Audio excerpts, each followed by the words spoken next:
Ciao, kumusta? My name is Victor. In today's video, I want to show you guys the best budget Cine lens to film your next movie with. Now, we're not talking about high production Hollywood films. We're talking about home movies, short films, travel videos, whatever we are capable of shooting with our own gear. Now, these lenses are for your Super 35 sensors or APS-C sensors, such as the Sony FX30, and these have T1.2. I've tested these lenses out to see if they're consistent in colors in all three lenses, if they perform really well wide open at T1.2, and if they're good in low light. Now, full disclosure, Sirui did send me these for review. These are pre-production models and that it's not a sponsored video, so I'm going to show you guys all the flaws and also the best parts of these lenses.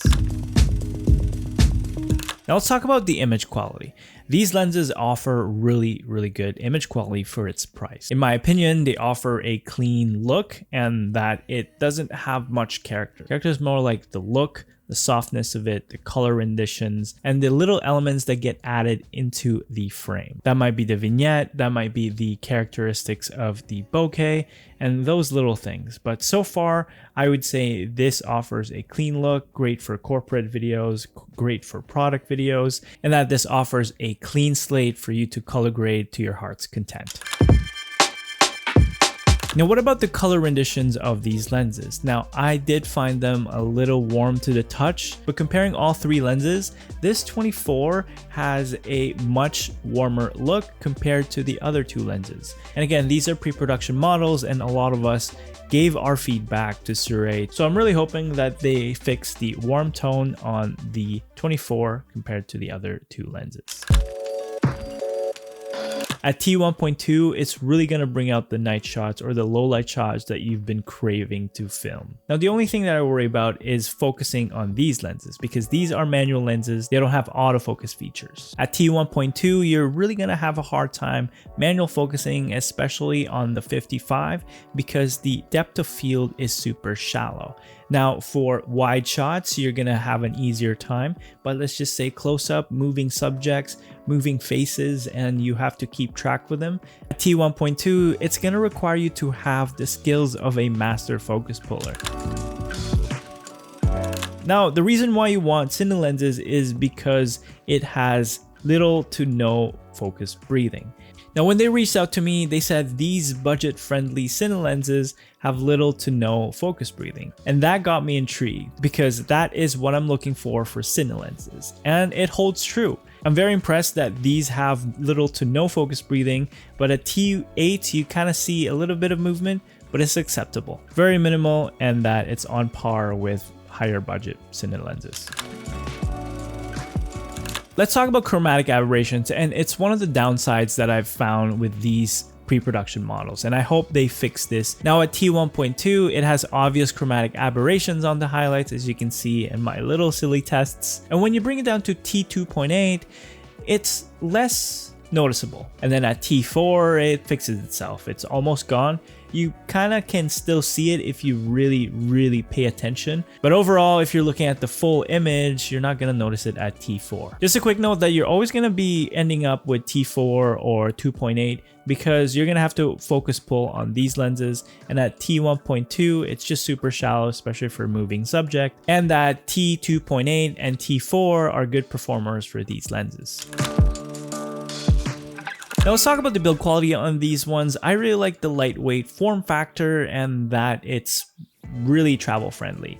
Now, if you are shooting a lot on destinations, on different locations, flying on planes, these are the lenses that I would take because they are super small and I think each lens is only like 500 grams. Now compared to the 7 Artisan Cine lens set for the Super 35, I think that's the Vision set and it's priced similar to these guys.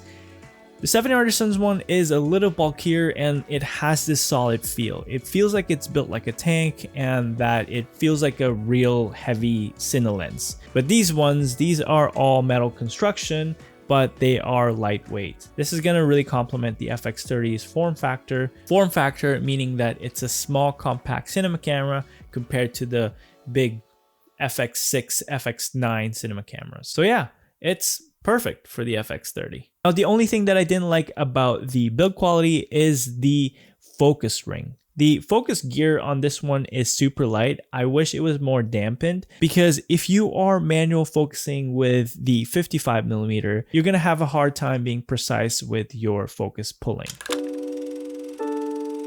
Alright, so how do these lenses look on full frame camera? Now I've put this on the A7 IV. Now if you have active stabilization on, these lenses actually cover the A7 IV sensor, the full frame sensor. But if you don't have your active stabilization on, you can activate your clear image zoom and zoom in at 1.3 times crop, and it's gonna cover the whole frame without the little vignettes on the corners. And that's pretty cool. It gives you a little bit more wider perspective on the full frame versus the FX30, which is a 1.5 times crop, and it might be a little bit more if you have active stabilization on, but so far it works on full frame.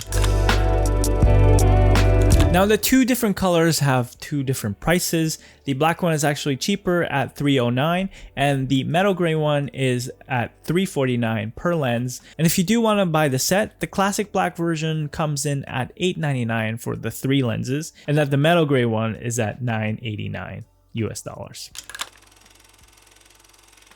So my overall thoughts with these lenses is that they are great budget options for anyone who wants to jump into Cine lenses. This offers a great bang for your buck, and that it rivals similar Cine lens sets in its category. Another thing that I kind of noticed and I kind of didn't quite like is the minimum focus distance. All of these have kind of like subpar minimum focus distance compared to the competition, but again, all things aside, these are the things that you're going to have to compromise on, because at this price point, you're going to have great quality, but also you're going to have little nuances or little quirks that you're going to have to fix. And they're not big issues. These are just little things that might annoy you in the long term. And as usual, I'm giving away my Sunset Film Lot Pack, and all you have to do to win is comment down below. What are your thoughts about these new budget-friendly Cine lens set from Sirui? I'd love to know your thoughts. I'll see you guys in the next one. Peace. 너와 나